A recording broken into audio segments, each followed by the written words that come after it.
सुनिए मुफ्ती सरफराज साहब, ये दाल है, न नमक न मिर्च न जीरे का बघार न कोई मजा, ये दाल है। इतने दिन शादी को हो गए, इतने बाल बच्चे की मां बन गई, मगर तुम्हें पकाने तक नहीं आया।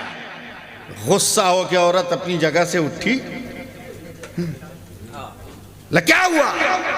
बोला इतना मोबाइल पर बिजी रहती हो कि खाना इतना बेकार पना तुम्हें मालूम भी नहीं है, कोई जायका नहीं। तब औरत ने मुस्कुरा के शौहर का मोबाइल छीन लिया, कहा पहले आप अपना मोबाइल छोड़िए। बोला क्या मतलब? बोला आधा घंटा से जो आप बकबक किए हुए हैं, दाल में रोटी नहीं डाल रहे हैं, पानी के जग में आप रोटी डाल रहे हैं।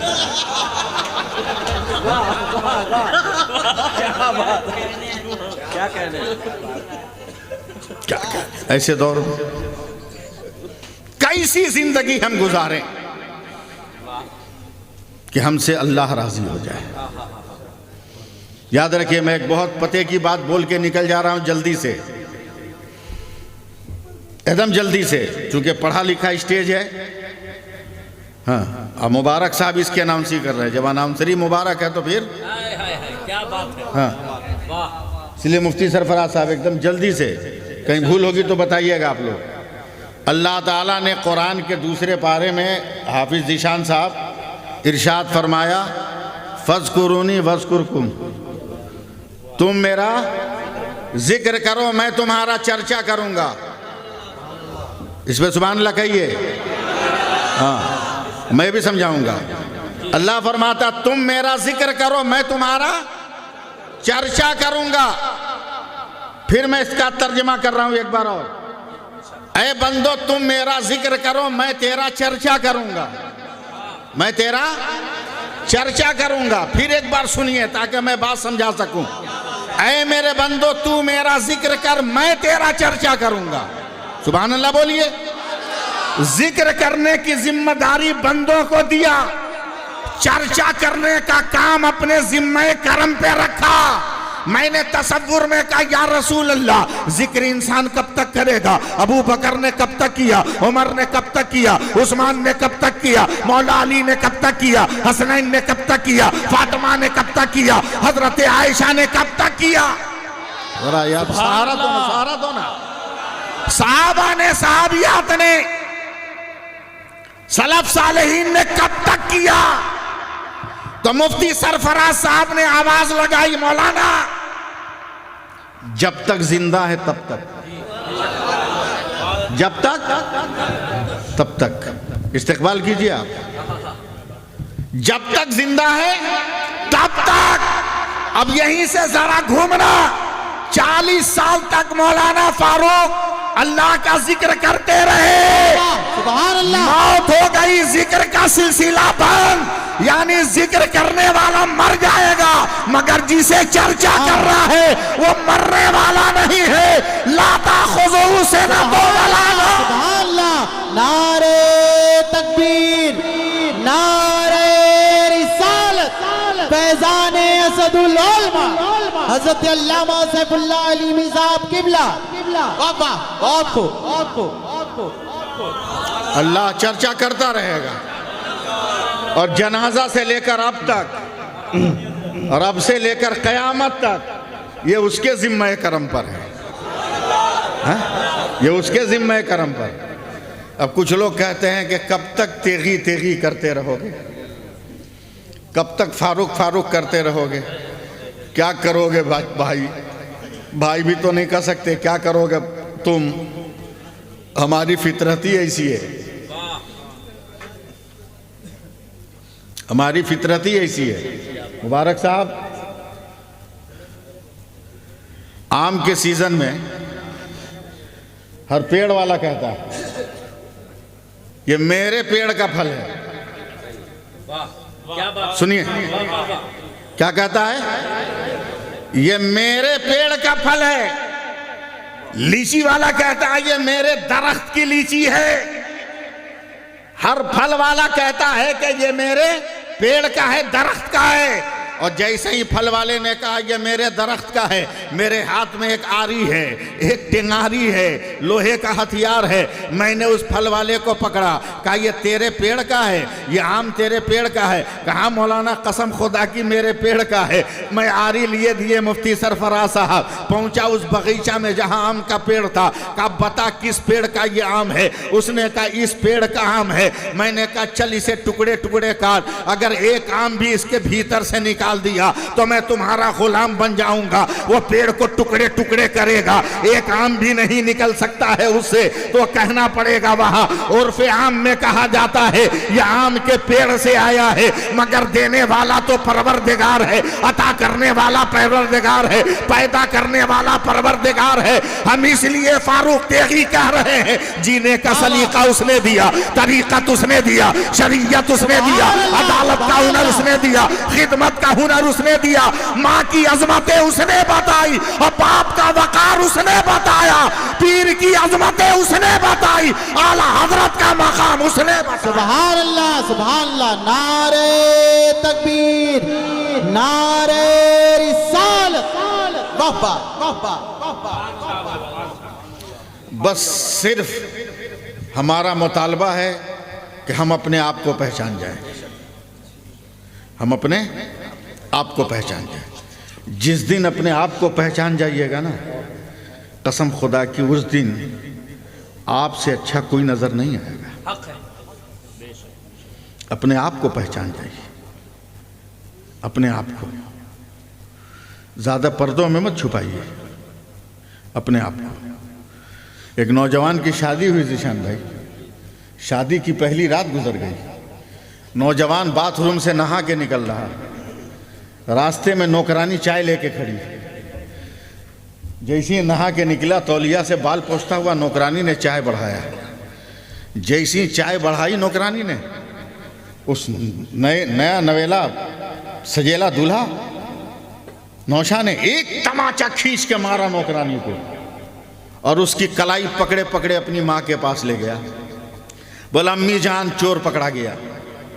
बोला कैसे? बोला आपकी बहू का कंगन इसके हाथ में है। तब माँ हैरत से कहती बेटा कौन है ये? कहा चोर। कहा चोर नहीं है, ये कल रात मेकअप में थी, अभी मुंह धो के आई है, इसलिए तुमको समझ में नहीं आ रहा। कितने पर्दे चढ़ाओगे अपनी फितरत पर, कितने लेप लगाओगे अपनी फितरत पर, अपने वजूद को कितने कपड़ों में ढांकोगे? अपने आप को पहचानो।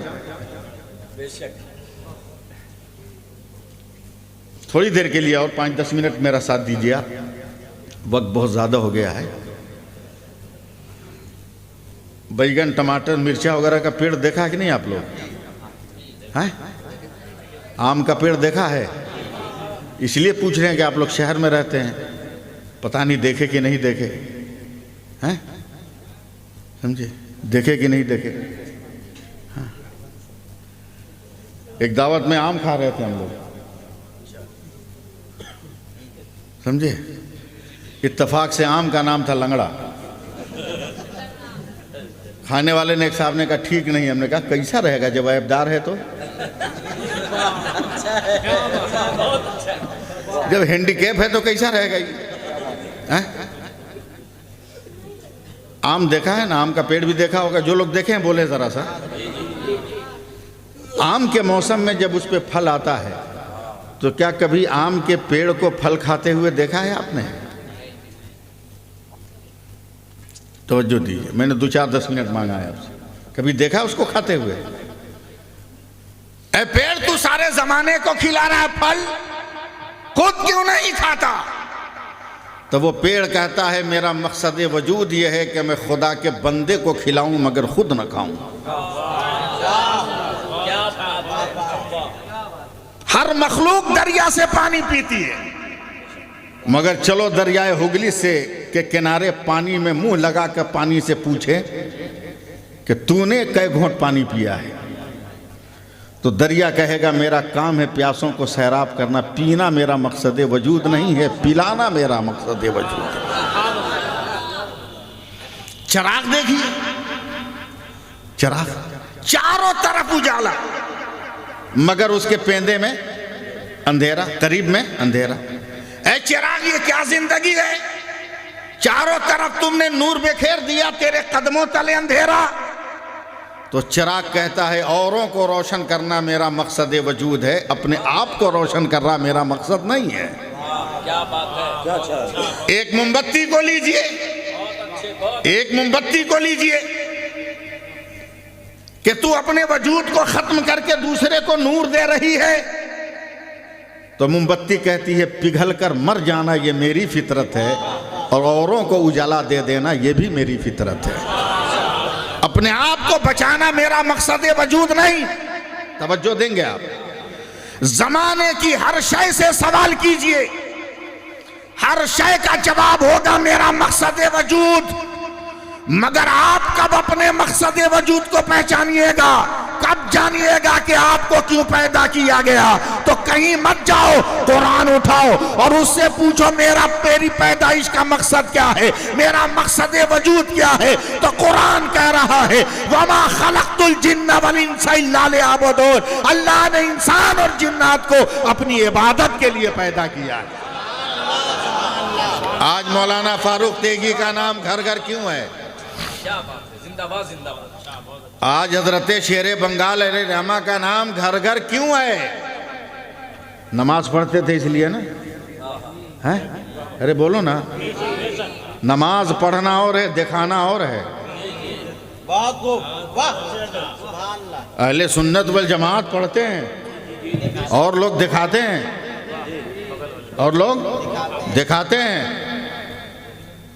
एक आदमी हमसे पूछने लगा मौलाना साहब आप नमाज पढ़ते हैं? का बिल्कुल, अल्लाह का फजल है, अल्लाह ने यह तौफीक दिया है। बोला इसे काहे बोल रहे हैं? हमने उस वक्त तक कोई इंसान नमाज ही नहीं पढ़ सकता जब तक अल्लाह उसको तौफीक न दे।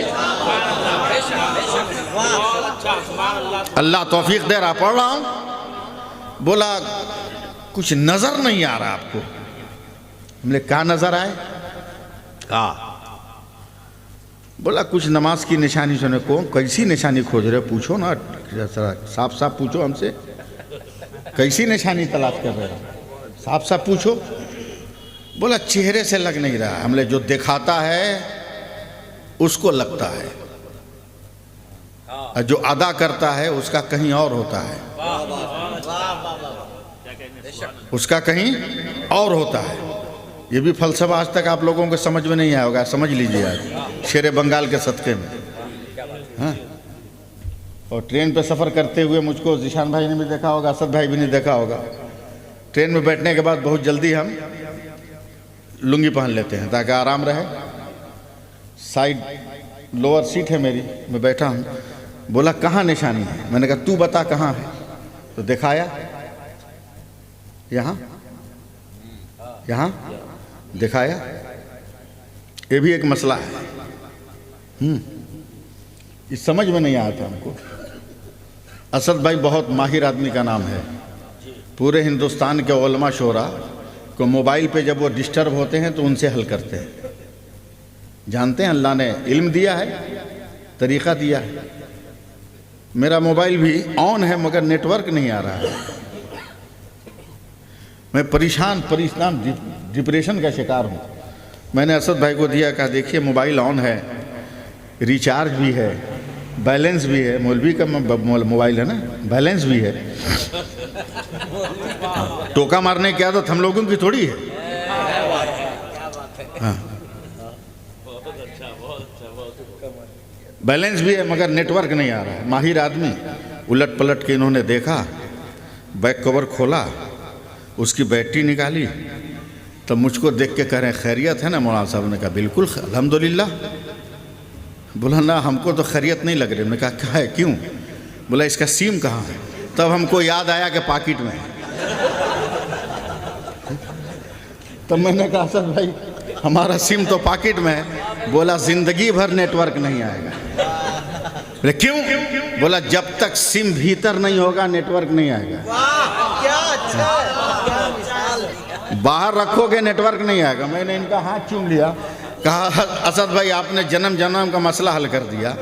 लोगों को देखते थे, समझ में नहीं आता था कि किसका नेटवर्क काम कर रहा है, किसका फेल है। मगर अब मैं चेहरे पे नज़र डालूंगा, देखूंगा जिसका सिम बाहर हो गया है समझूंगा नेटवर्क फेल है, और जिसका अंदर है उसका आला हजरत की तरह।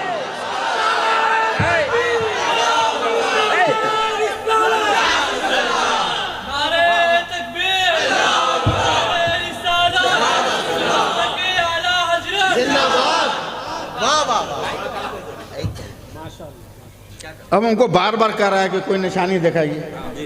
मैं लुंगी पहने हुआ था, फैला भी नहीं पाऊंगा ना, हाँ दिखता हूँ, कोशिश करता हूँ।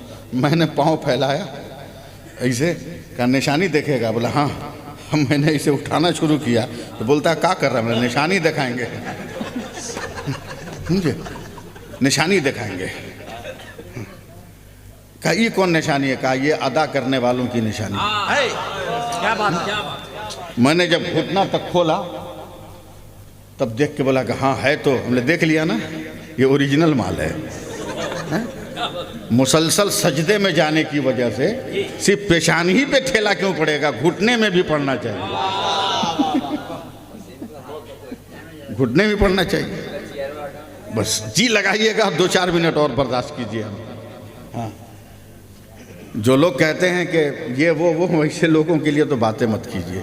हाँ, इलाहाबाद जंक्शन पे जीशान भाई पूर्वा के इंतजार में भोरे भोरे गरीब नवाज का जलसा पढ़ के हम खड़े हैं। इत्तफाक से उस दिन हम तरन्नुम में सलाम पढ़ दिए थे। सोच लीजिए क़यामत कितनी करीब आ गई थी। तरन्नुम में पढ़ दिए थे। हाँ, मुहावरा है। मैं आ गया और मेरा टिकट पहले से कंफर्म है। एक जगह चुपचाप अपनी छोटी सी अटैची लेके खड़ा हूँ। दूरी से एक आदमी मुझको देख रहा है, मुस्कुरा रहा है। देखा अकेले है, फंसाना आसान है। मेरे करीब आकर कहता है सुन्नी हो? मैंने कहा इस तारीकी में भी मुझको पहचान लिए, फिर पूछते हो कि सुन्नी हो? बे चमक ही की बुनियाद पे तो तू जाना है कि कोई है यहाँ। बोला पढ़े लिखे हो? मैंने कहा हाँ है। तो अपने लोगों के लिए तो मैं उनका खादिम हूँ, तुम्हारे लिए तो ठीक ठाक हूँ। हाँ। बोला नहीं हमको तो नहीं लगते हैं। कहा रिश्तेदारी है कि लगेंगे तुमको, हम पढ़े लिखे हैं। बोला अभी तुम सलाम पढ़ रहे थे, कहा है? बोला अल्लाह ने इसीलिए पैदा किया, पढ़ रहे थे। बोला नहीं नहीं सब नहीं पढ़ना चाहिए। कहा है? बोला मौलाना ये तो एक लॉजिक है, मामूली सा मसला है, ज़रा सा दिमाग पे जोर दोगे तो बात समझ में आ जाएगी। हमने कहा ज़रा सा जोर डालो ना, जोर लगाओ। बोला सलाम उसको किया जाता है आम तौर पे फितरतन जो नज़र आए, जो नज़र नहीं आता, जो दिखता नहीं, उसको सलाम नहीं किया जाता। सवाल तो बड़ा गंभीर है, लेकिन उसको क्या मालूम कि उस गांव के मौलवी के पास आ गया है जिस गांव का नाम सुरकाही शरीफ है और जिसमें सरकार सुरकाही लेटे हुए हैं, जिसकी मिट्टी के जर्रे जर्रे में शिफा है। सुभान अल्लाह कहिए।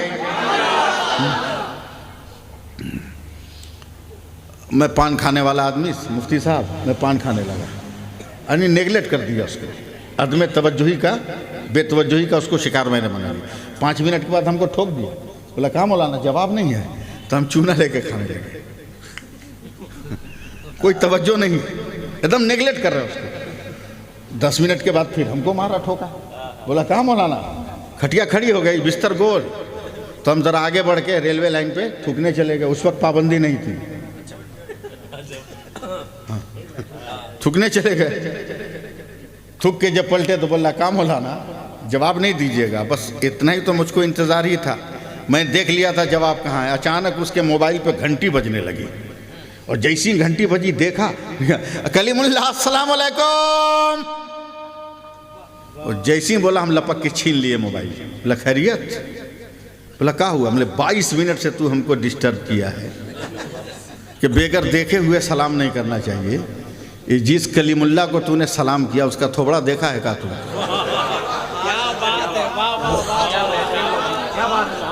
उसका जबड़ा देखा है क्या तू? मौलाना हमने तो मोबाइल पे सलाम किया। कहा हम कहाँ बेगर मोबाइल के, हम भी तो मोबाइल वाले हैं। बोला आपका मोबाइल? कहा तू तो मार्केट से खरीदा है कमाने के बाद, हम पर तो अल्लाह इतना मेहरबान है कि हम माँ की गोद में जब पैदा हुए तो अल्लाह ने मोबाइल दे के पैदा किया। बोला कैसा? बोला मेरे मोबाइल के मॉडल का नाम है दिल, बड़ा कीमती है। जरा सा जिंदा होइए ना आप लोग, बहुत स्टैंडर्ड माल है। बोला क्या मतलब? का तेरा 5000 का चमड़े के खोल में, प्लास्टिक के कवर में, और मेरा बहुत कीमती है, अनमोल माल है, इसलिए हमने कलेजे के खोल में रखा, सुभान अल्लाह, सीने के जुज़्वे दान में रखा है। इतना कहना था ना, मुफ्ती साहब बमक गया हो। बोला मौलवी साहब अभी 2 मिनट में फंसाएंगे। हमले फंसा फंसा। मोबाइल झटका से अपना निकाल के बोलता है, हमारे मोबाइल पर तो बेल बजती है तो पता चलता है कि फोन आया है, आपका इतना भीतर है, आपको रिंगटोन कैसे सुनाई देगा? तो हमने धकिया के काबे चल हट, हमने भाई वाइब्रेशन में रखा है, दिल धड़कता है, समझते हैं मदीने से हवा आई है। नारे रिसालत हजरत अल्लामा सैफुल्लाह अलीमी कह देते हैं मुस्तफ़ा जाने रहमत पे लाखों सलाम, शमे बज़ में हिदायत पे लाखों सलाम। तो पूरी जिंदगी हजरत असदुल उलमा ने, शेरे बंगाल ने इसी नजरियात की तबलीग फरमाई, इसी नजरियात की तबलीग फरमाई। और मसलके आला हजरत के गद्दारों, दुश्मनों से, बागियों से कभी इस तेगी शेर और कादरी फकीर ने कोई समझौता नहीं किया है, समझौता नहीं किया है। हम लोग तो तंजीमों के से जुड़े हुए हैं ना, तंजीमों से जुड़े हुए हैं। आज मजलिस उलमा इस्लाम से लोग जुड़ रहे हैं, मगर मैं 1985 से उसका मेंबर हूं। 1985 से उस तंजीम का मेंबर हूं। बड़े बड़े लोग इसमें आए, मगर हर आदमी ने अल्लामा फारूक तेगी साहब को जाना, पहचाना। इसलिए मैं अपनी बात को समेटते हुए आपको सिर्फ एक पैगाम दूंगा, सिर्फ एक पैगाम दूंगा। बांस में झंडा लगाकर 10 मुहर्रम को उड़ा देने से मकान पहचाना जाएगा कि हुसैनी का है, और साल भर मस्जिदों में नमाज पढ़ो जाओगे तो तेरा खानदान पहचाना जाएगा कि ये हुसैनियों का खानदान है।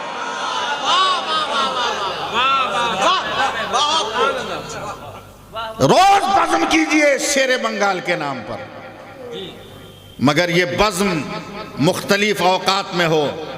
जब जब नमाज का वक्त हो, मस्जिदों को आबाद कीजिए।